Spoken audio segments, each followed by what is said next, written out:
नमस्ते दोस्तों, मैं अभी क्लास लेकर के आ रहा हूँ खरीदनगर से ऑफलाइन। थोड़ा थका हुआ हूँ।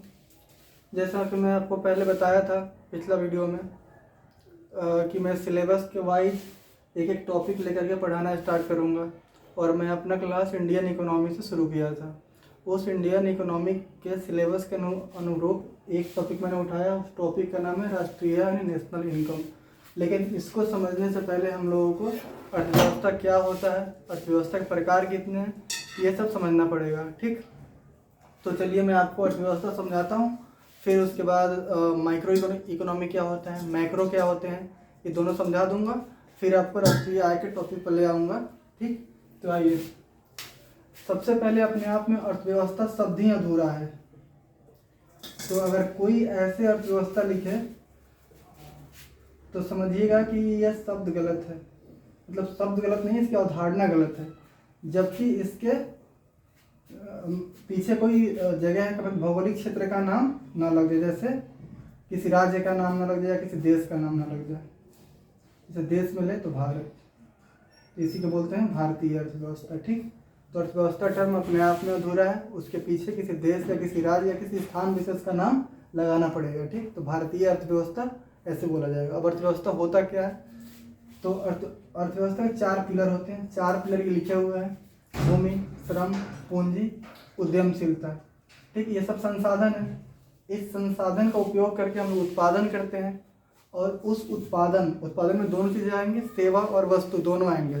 ठीक, तो सेवा और वस्तु जब दोनों आएंगे तो सेवा और वस्तुओं का वितरण लोगों को इस प्रकार किया जाए ताकि उनका आर्थिक कल्याण हो सके, यही है अर्थव्यवस्था। अब आइए मैं आपको एक डायग्राम से समझाता हूँ।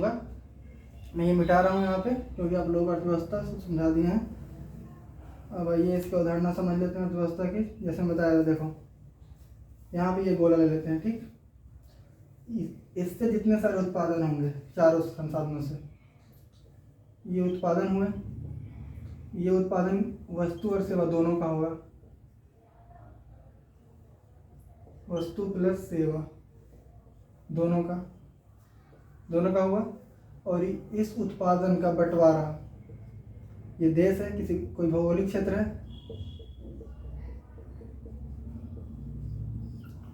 इस उत्पादन का वितरण लोगों को इस प्रकार किया जाए ताकि इनका आर्थिक कल्याण हो सके। आर्थिक कल्याण हो सके, यही अर्थव्यवस्था है। ठीक, तो अर्थव्यवस्था टर्म अपने आप में अधूरा है। तब तक अधूरा है जब तक उसके पीछे कोई देश, राज्य या किसी भौगोलिक क्षेत्र का हम जिक्र ना कर दें। जैसे भारतीय अर्थव्यवस्था, ये अपने आप में सही टर्म है। फिर अर्थव्यवस्था क्या होता है, मैं आप लोगों को ये समझाया कि भूमि, श्रम, पूंजी और ये 4 पिलर अर्थव्यवस्था के। इन संसाधनों का उपयोग करके हम वस्तु और सेवा का उत्पादन करते हैं। और ये वस्तु और सेवा का वितरण हम लोग इस प्रकार से करते हैं ताकि लोगों का कल्याण हो सके। ठीक, यही अर्थव्यवस्था है। यहाँ तक समझ चुके होंगे आप लोग। अब अर्थव्यवस्था के 2 प्रकार होते हैं, मैं ये समझा दूंगा आप लोगों को, मिटा रहा हूँ। ठीक, तो देखिए यहाँ पे मैं यहाँ पे मेंशन किया हूँ, एक होता है माइक्रो, एक होता है मैक्रो। हिंदी देख लीजिए, व्यष्टि और समष्टि। माइक्रो इकोनॉमी में क्या होते हैं कि एक आर्थिक निर्णय करता होते हैं। इसमें मतलब एक फर्म के अंतर्गत जितने सारे आर्थिक एक्टिविटी होते हैं, ठीक है, उसको बोलते हैं हम लोग माइक्रो इकोनॉमी। ठीक, जबकि मैक्रो इकोनॉमी क्या होता है, इसमें समग्र अर्थव्यवस्था का अध्ययन करते हैं हम लोग। समग्र अर्थव्यवस्था से तात्पर्य क्या है, जीडीपी, इन्फ्लेशन, बीओपी, विभिन्न अवधारणाएं, ये सब। अब इसको समझने की जरूरत इसलिए है क्योंकि अब देखिए आप, ये मान लिया कंट्री इंडिया है, ये मान लिया कोई कंट्री है, कंट्री नाम अमेरिका ले लेते हैं, यूएसए है। ठीक, अब यहाँ पे जिस तरीके से हम जीडीपी निकालेंगे, जिस तरीके से इन्फ्लेशन निकालेंगे, जिस तरीके से यहाँ पे बीओपी खाता का क्रियान्वयन होगा, ठीक, उसी तरीके से इंडिया में भी होता है।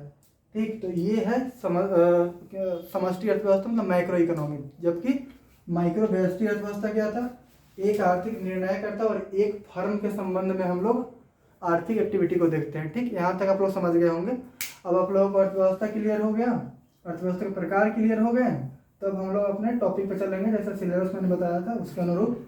तो प्रथम टॉपिक हम लोग का क्या है, राष्ट्रीय आय, नेशनल इनकम। ठीक, अब देखिए इसमें हम डायग्राम बनाए हुए हैं, तो डायग्राम का हम लोग आप लोग का अध्ययन सही हो जाएगा। अवधारणा पे हम लोग चर्चा करेंगे, फिर इसका महत्व क्या है, मतलब आखिर राष्ट्रीय हम लोग पढ़ते क्यों हैं, राष्ट्रीय आय की विशेषता क्या है, महत्व क्या है, ये सब बताएंगे। इसी से संदर्भित एक टॉपिक है आर्थिक समृद्धि और आर्थिक विकास, क्योंकि राष्ट्रीय आय बढ़ने के बाद ही ये बढ़ेंगे, इसी के संबंध में, क्योंकि उत्पादन होगा, उत्पादन से राष्ट्रीय आय बढ़ेगी, राष्ट्रीय आय से ये बढ़ेगा। ठीक, क्योंकि उत्पादन होगा, रोजगार मिलेंगे हम लोगों को, पैसे आएंगे, तब तो हम मतलब आर्थिक विकास कर पाएंगे। ठीक, तो ये भी मैं पढ़ाऊंगा अभी। एक इसी से संदर्भित टॉपिक है कारक आय और घरेलू सीमा। अगर हम लोग कारक आय और घरेलू सीमा को नहीं समझ पाएंगे, तब तक हम लोग ना राष्ट्रीय आय समझ पाएंगे, ना जीडीपी समझ पाएंगे, ना जीएनपी एनएनपीएफसी, बहुत सारा उदाहरण है ऐसे, पर कैपिटा इनकम वगैरह, ये कुछ नहीं समझ पाएंगे। आगे की उदाहरण जितने सारी है राष्ट्रीय आय में। ठीक, फिर हम लोग लेंगे विभिन्न उदाहरण, इसमें क्या क्या है, GDP, GNP, NNP, एनपीएफसी, per capita income, आईसीओआर, COR, बहुत ऐसे टॉपिक है। ठीक, ये सब लेंगे हम लोग। ठीक, और उसके बाद इन्वायरमेंट से कितने क्षति होते हैं जीडीपी में, उसको घटाएंगे, एचडीआई पढ़ेंगे, पीएचडीआई पढ़ेंगे, आईएचडीआई पढ़ेंगे, बहुत सारी उदाहरण लेंगे हम लोग। चिंता मत कीजिए, मैं सारा सिलेबस करवा दूंगा, बस हमारे चैनल को सब्सक्राइब करते रहिए। चलिए आगे बढ़ते हैं हम लोग, और आप लोगों को मैं राष्ट्रीय आय समझाता हूँ क्या होता है। देखिए राष्ट्रीय आय यहाँ पे मैं संक्षिप्त में लूंगा, पता है क्यों, क्योंकि राष्ट्रीय आय की अवधारणा आगे हम लोग पढ़ेंगे, क्योंकि एनएनपीएफसी ही है नेशनल इनकम, और कुछ नहीं है। लेकिन मोटा मोटी आप लोगों को अंदाजा लग जाए, इसलिए मैं इसको अवधारणा एक बनाया हूँ। देख सकते हैं आप लोग, देश के सामान्य निवासियों द्वारा अर्जित कारक आय का योग। अब ये कारक आय क्या होता है, तो यहाँ मेंशन है, तो कारक आय समझिए क्या होता है। तो हम जब जो अर्थव्यवस्था के 4 पिलर में बताया था आप लोगों को, भूमि, श्रम, पूंजी, उद्यमशीलता। ठीक, तो अगर मान लीजिए कोई कंपनी ए आया, ठीक, उस कंपनी को भूमि भी चाहिए। भूमि किनके पास होंगे, आम आदमी के पास हो सकती है, सरकारी प्राइवेट दोनों भूमि हो सकती है। तो ये इसको हम लोग रेंट पे देंगे भूमि, और रेंट के रूप में इसको क्या मिलेंगे भाई, पैसे मिलेंगे। ठीक, श्रम, अब वहाँ के जो लेबर वगैरह होंगे, लेबर कौशल भी हो सकते हैं, मतलब कुशल हो सकते हैं, उनके पास कौशल सक्षमता हो सकती है, और अकुशल भी हो सकते हैं। ये लेबर इस कंपनी में काम करेंगे। ठीक, तो इनको भी क्या मिलेगा, श्रम के रूप में रुपए मिलेंगे। पूंजी, ये कंपनी जो है पूंजी लगाएगी। ठीक, तो पूंजी लगाएगी, तो पूंजी पे क्या मिलता है, ब्याज यानी इंटरेस्ट। फिर इस कंपनी का जो आदमी होगा वो रिस्क तो ले रहा है भाई, उत्पादन कर रहा है, पता है कंपनी से लेके डूब जाए, तो इस रिस्क के रूप में उसको लाभ मिलेगा। जितने सारे लाभ के रूप में पैसे मिल रहा है ना, ये सब, इसके सबको हम जोड़ देंगे, यानी इसके योग। ठीक, तो ये है कारक है, समझ गए होंगे आप लोग। देखिए यहीं पे एक आता है चक्रीय सिद्धांत, कि यहाँ पे हम लोग भूमि के रूप में उसको दिए रेंट पे, तो हमको पैसे मिला, फिर पैसे से जो उत्पादन करेंगे हम लोग खरीदेंगे। ये चक्रीय प्रवाह हम लोग आय का चक्रीय प्रवाह में पढ़ेंगे। तो यहाँ आप लोग कंफ्यूज मत होइएगा कि सर ने नहीं पढ़ाया, मैं पढ़ाऊंगा। अब हम लोग समझते हैं घरेलू सीमा क्या होता है। आइए,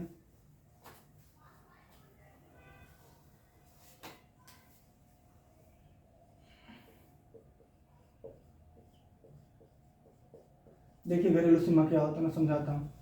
मान लीजिए यहाँ पे कोई कंट्री ए है, यहाँ पे कोई कंट्री बी है, तो इन दोनों का अपना ये घरेलू सीमा हुआ, इनका ये हुआ और इनका ये घरेलू सीमा हुआ। लेकिन इनका कुछ आदमी जैसे राजदूत के रूप में, एक इनका कोई आदमी राजदूत के रूप में या और सारे एक्टिविटी के लिए वहाँ पे तो दूसरे कंट्री में निवास करते हैं और वहाँ काम करते हैं, मानिए हवाई हो गया, तो ये तो इनके घरेलू सीमा है ही किसी देश का, और ये इनके हैं।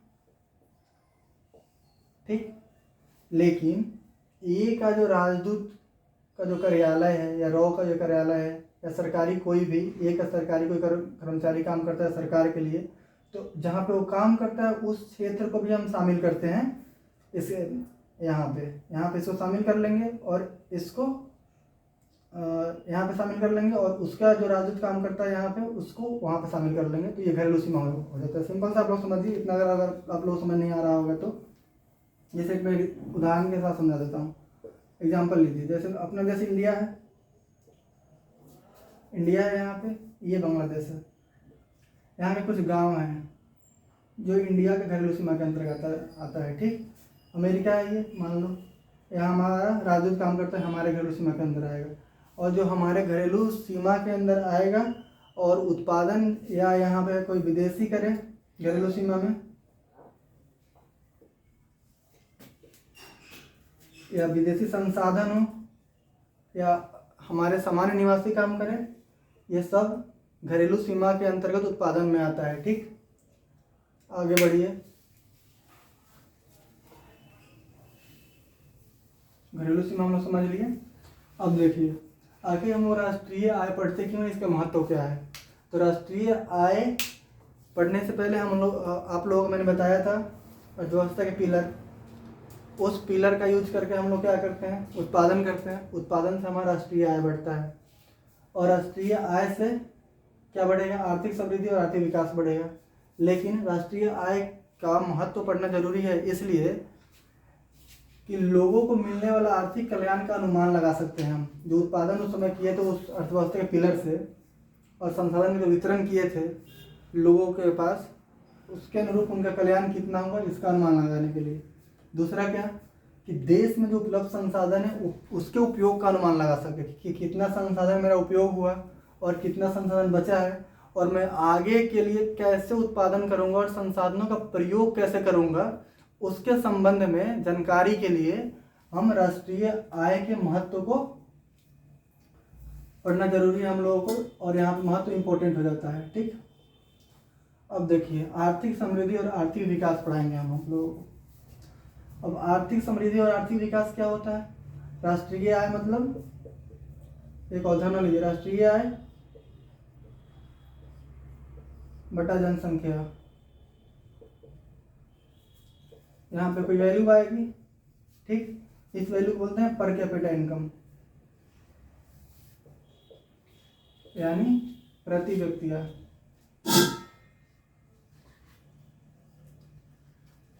प्रति व्यक्ति आय बोलते हैं।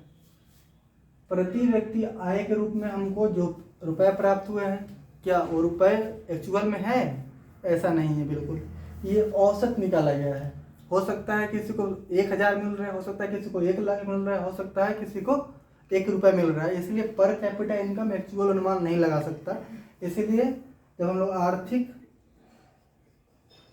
समृद्धि की बात करते हैं ना, तो इसमें पर कैपिटा इनकम लेते हैं कि पर कैपिटा इनकम हमको कितना आ रहा है। ठीक, ये और मात्रात्मक होता है, क्योंकि किसी के पास क्या हो जाएगा भाई, क्योंकि किसी के पास ज़्यादा रुपए जा रहा है, किसी के पास कम रुपए आ रहा है, वो अपना कल्याण कैसे कर रहा है उस रुपए से, उस रुपए का खर्च कहाँ कर रहा है, ये किसी को पता नहीं है। इसलिए इसको मात्रात्मक बोलते हैं। उत्पादन होना यहाँ पे जरूरी है, क्योंकि उत्पादन होगा तो हमारा राष्ट्रीय आय होगा, जनसंख्या से भाग देंगे, फिर पर कैपिटा इनकम मिलेगा, फिर क्या पर कैपिटा इनकम से संदर्भित बात आर्थिक समृद्धि है। लेकिन वहीं आर्थिक विकास में क्या अंतर हो जाएगा। मान लिया कि मेरे को जो रुपये मिल रहा है, ठीक, उस रुपये का हम यूज किस प्रकार किए। जैसे उस रुपये का यूज हम लोग कर दिए शिक्षा में, स्वास्थ्य में, या स्टैंडर्ड ऑफ लिविंग उठाने में। ठीक, उस पर खर्च कर दिए, तो ये गुणात्मक हो गया ना, तो इसको गुणात्मक बोलते हैं। ठीक है। या फिर कोई सामाजिक कार्य करने के लिए, जैसे महिलाओं को बढ़ाने के लिए, सशक्तिकरण करने के लिए, या वंचित वर्गों को मुख्य धारा में जोड़ने के लिए जो पैसे खर्च होती हैं, सब आर्थिक विकास में होगा। ठीक, और जैसे मैं शिक्षा ग्रहण कर लिया, मेरा स्वास्थ्य सही रहा, हमारा अंदर कुशलता और अधिक बढ़ गई, मैं संसाधनों का दोहन करके और उत्पादन कर सकूंगा, और उस उत्पादन से फिर आय का पुनर्वितरण करके और आर्थिक कल्याण सुनिश्चित कर पाऊंगा। इसलिए आर्थिक विकास और आर्थिक समृद्धि में थोड़ा बहुत अंतर हो जाता है। लेकिन क्या आर्थिक विकास जो है बिना आर्थिक समृद्धि के हो सकता है? बिल्कुल नहीं। इसलिए एक दूसरे के ये पूरक हैं। एक दूसरे का ऐसे नहीं कहेंगे, लेकिन इसका अकेला कुछ नहीं हो सकता इसके बिना, क्योंकि आर्थिक समृद्धि बढ़ेगी, उससे हमको पैसे आएंगे, तभी तो मैं शिक्षा, स्वास्थ्य, स्टैंडर्ड ऑफ लिविंग, सामाजिक कुरीतियों को दूर करने में यूज कर पाऊंगा।